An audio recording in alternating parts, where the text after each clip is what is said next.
마태복음 1장 아브라함의 후손이며 다윗의 후손인 예수 그리스도의 족보입니다. 아브라함은 이삭을 낳고 이삭은 야곱을 낳았습니다. 야곱은 유다와 그의 형제들을 낳았습니다. 유다는 베레스와 세라를 낳았는데 이들의 어머니는 다말입니다. 베레스는 헤스론을 낳고 헤스론은 람을 낳았습니다. 람은 암미나답을 낳고 암미나답은 나손을 낳았습니다. 나손은 살몬을 낳았습니다. 살몬은 보아스를 낳았는데 보아스의 어머니는 라합입니다. 보아스는 오벳을 낳았는데 오벳의 어머니는 룻입니다. 오벳은 이새를 낳았습니다. 이새는 다윗왕을 낳고 다윗은 솔로몬을 낳았습니다. 솔로몬의 어머니는 우리아의 아내 바세바이였습니다. 솔로몬은 로브암을 낳고 로브암은 아비야를 낳았습니다. 아비야는 아사를 낳았습니다. 아사는 여호사밧을 낳고 여호사밧은 요람을 낳았습니다. 요람은 우시야를 낳았습니다. 우시야는 요담을 낳고 요담은 아하스를 낳았습니다. 아하스는 히스기야를 낳았습니다. 히스기야는 므낫세를 낳고 므낫세는 아몬을 낳았습니다. 아몬은 요시야를 낳았습니다. 요시야는 여고냐와 그의 형제들을 낳았는데 이때는 백성들이 바빌론으로 끌려갈 무렵이었습니다. 백성들이 바빌론의 포로로 끌려간 후에 여고냐는 스알디엘을 낳고 스알디엘은 스룹바벨을 낳았습니다. 스룹바벨은 아비웃을 낳고 아비웃은 엘리야김을 낳았습니다. 엘리야김은 아소르를 낳았습니다. 아소르는 사독을 낳고 사독은 아킴을 낳았습니다. 아킴은 엘리웃을 낳았습니다. 엘리웃은 엘르아사를 낳고 엘르아사는 마단을 낳았습니다. 마단은 야곱을 낳았습니다. 야곱은 마리아의 남편이 되는 요셉을 낳았습니다. 그리스도라고 하는 예수님은 마리아에게서 태어났습니다. 그래서 아브라함부터 다윗까지 14대이고 다윗부터 바벨론으로 끌려간 때까지 14대입니다. 그리고 바벨론으로 끌려간 때부터 그리스도가 태어난 때까지 14대입니다. 예수 그리스도는 이렇게 태어나셨습니다. 예수님의 어머니 마리아는 요셉과 약혼을 했는데 두 사람이 결혼도 하기 전에 성령에 의해서 마리아가 임신하게 된 사실이 밝혀졌습니다. 마리아의 남편 요셉은 의로운 사람이었습니다. 그는 마리아를 창피하게 만들고 싶지 않아서 조용히 파혼하려고 하였습니다. 요셉이 이 일을 생각하고 있을 때 꿈에 주의 천사가 나타났습니다. 천사는 요셉에게 이렇게 말했습니다. 다윗의 자손 요셉아 마리아를 아내로 삼는 것을 두려워하지 마라. 마리아가 아기를 가진 것은 성령께서 하신 일이다. 마리아가 아들을 낳을 것인데 이름을 예수라고 하여라. 그가 자기의 백성을 죄에서 구원해낼 것이다. 이렇게 하여 주께서 예언자를 통해서 예언하신 말씀이 이루어졌습니다. 보라 처녀가 임신하여 아들을 낳을 것이며 사람들이 그의 이름을 임마누엘이라고 부를 것이다. 임마누엘은 우리와 함께 계시는 하나님이라는 뜻입니다. 요셉은 잠에서 깬 후 주의 천사가 명령한 대로 했습니다. 요셉은 마리아와 결혼하였습니다. 그러나 마리아가 아들을 낳을 때까지 요셉은 잠자리를 같이 하지 않았습니다. 그리고 아들을 낳자 이름을 예수라고 불렀습니다. 마태복음 2장 예수님께서는 헤롯이 왕으로 있던 시대에 유대의 베들레헴이라는 마을에서 태어나셨습니다. 그때 동쪽 나라에서 몇 명의 박사들이 예루살렘으로 왔습니다. 그들은 이렇게 물었습니다.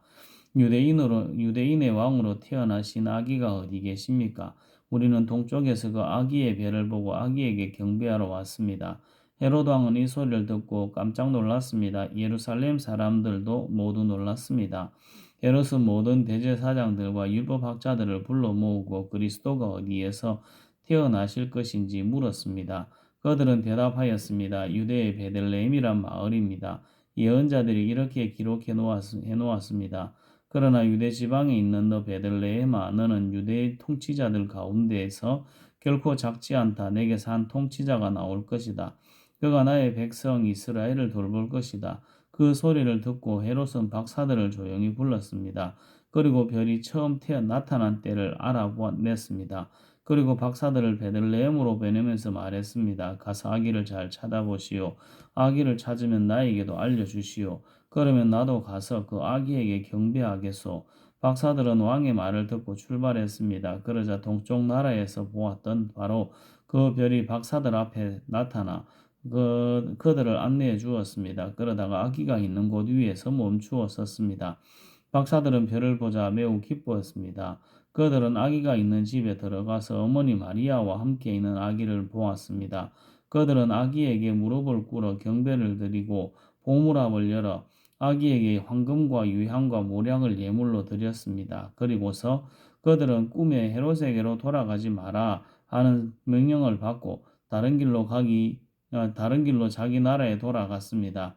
박사들이 떠난 뒤에 주의 천사가 요셉의 꿈에 나타나 말했습니다. 일어나라, 아기와 아기 엄마를 데리고 이집트로 도망가거라. 헤롯이 아기를 죽이려고 하니 내가 지시할 때까지 이집트에 머물러 있으라. 그래서 요셉은 한밤중에 일어나 아기와 아기 엄마를 데리고 이집트로 떠났습니다. 요셉은 헤롯이 죽을 때까지 이집트에 있었습니다. 이것은 주께서 예언자를 통하여 하신 말씀을 이루신 것입니다. 내가 나의 아들을 이집트에서 불러내었다.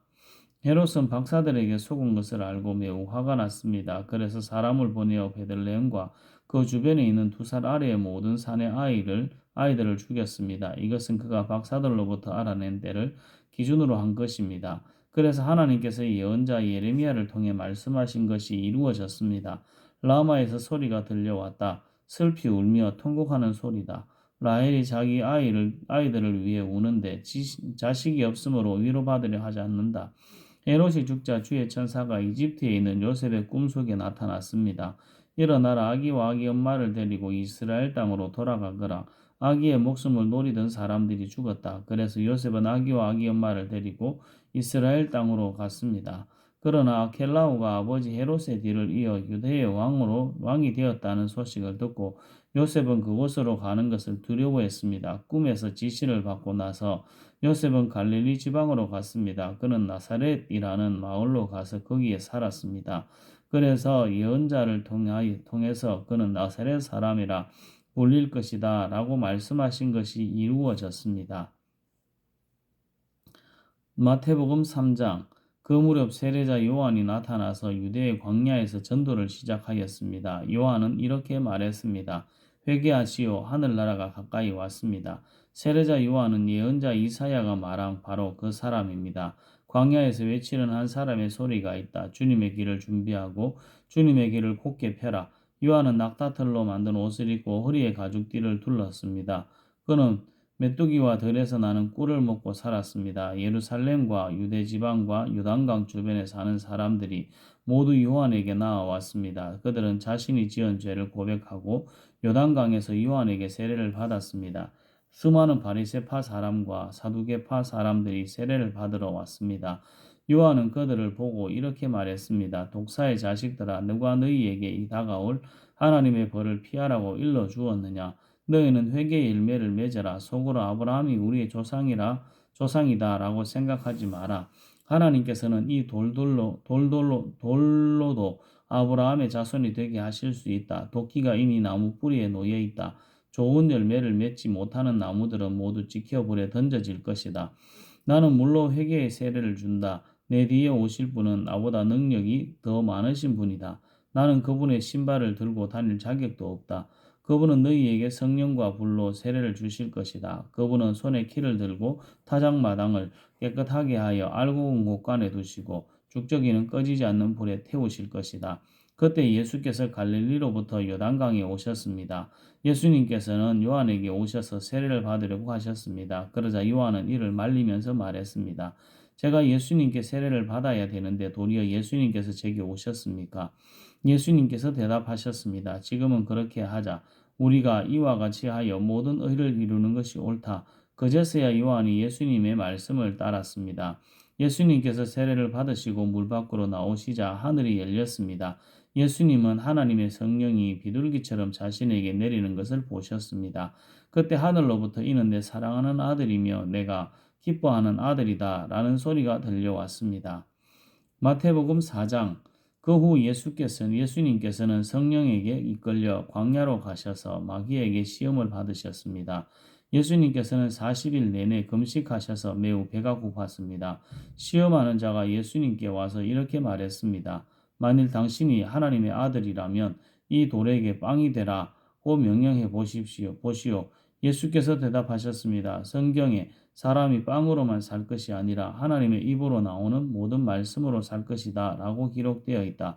그러자 마귀는 예수님을 거룩한 성으로 데리고 가서 성전 꼭대기에 세웠습니다. 마귀가 말했습니다. 만일 당신이 하나님의 아들이라면 뛰어내리시오. 성경에 하나님께서 당신을 위해 천사들에게 명령하실 것이다. 그들은 손으로 당신을 붙잡아 발이 돌에 부딪히지 않도록 할 것이다 라고 기록되어 있어 예수님께서 마귀에게 대답하셨습니다. 성경에 주 너의 하나님을 시험하지 마라 고 기록되어 있다. 다시 마귀는 예수님을 높은 산으로 데리고 갔습니다. 마귀는 예수님께서 세상의 모든 나라와 그 영화로운 모습을 보여주었습니다. 마귀는 이렇게 말했습니다. 만일 당신이 나에게 절하고 경배한다면 이 모든 것을 주겠소. 예수님께서 마귀에게 말씀하셨습니다. 사탄아 썩 물러가거라. 성경에 오직 주 너희 하나님께만 경배하고 그를 섬기라고 기록되어 있다. 그러자 마귀가 예수님에게서 떠나가고 천사들이 예수님께 와서 시중을 들었습니다. 예수님께서 요한이 감옥에 갇혔다는 소식을 들으시고 유대에서 갈릴리로 돌아가셨습니다. 예수님께서는 나세렛을 떠나 스불론과 납달리 지역의 갈릴리 호숫가에 있는 가버나움으로 옮기시고 거기서 사셨습니다.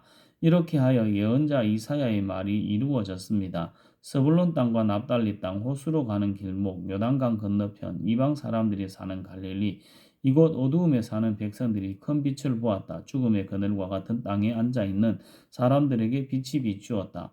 이때부터 예수님께서 회개하라 하늘나라가 가까이 왔다라고 외치며 전도를 시작하셨습니다. 예수님께서 갈릴리 호숫가를 거니시다가 두 형제 베드로라고 하는 시몬과 그의 동생 안드레가 호수에 그물을 던지는 것을 보셨습니다. 그들은 어부였습니다. 예수님께서 그들에게 말씀하셨습니다. 나를 따라오너라. 내가 너희를 사람을 낚는 어부로 삼겠다. 그 즉시 시몬과 안드레는 그물을 버려두고 예수님을 따랐습니다. 예수님께서는 계속 거니시다가 또 다른 두 형제 세베대의 아들 야고보와 그의 동생 요한이 배 안에서 아버지 세베대와 함께 그물을 수선하고 있는 것을 보았습니다. 예수님께서 그들을 부르셨습니다. 그들도 그 즉시 배와 아버지를 버려둔 채 예수님을 따랐습니다. 예수님께서 갈릴리 모든 곳을 다니시며 유대인들의 회당 안에서 가르치시고 하늘나라에 대한 기쁜 소식을 전해주셨습니다. 그리고 사람들의 갖가지 병을 고쳐주셨습니다. 예수님에 대한 소문이 시리아 전역으로 퍼졌습니다. 사람들은 병든 사람을 모두 데리고 예수님께 나아왔습니다. 그들은 여러 가지 병으로 고통받고 있었는데 통증에 시달리는 사람, 귀신 들린 사람, 간질병에 걸린 사람, 그리고 중풍에 걸린 사람들이었습니다. 예수님께서 그들을 고쳐주셨습니다. 그리하여 갈릴리, 데가볼리, 예루살렘, 유대 그리고 요단강 건너편에서 온 많은 사람들이 예수님을 따랐습니다. 아멘.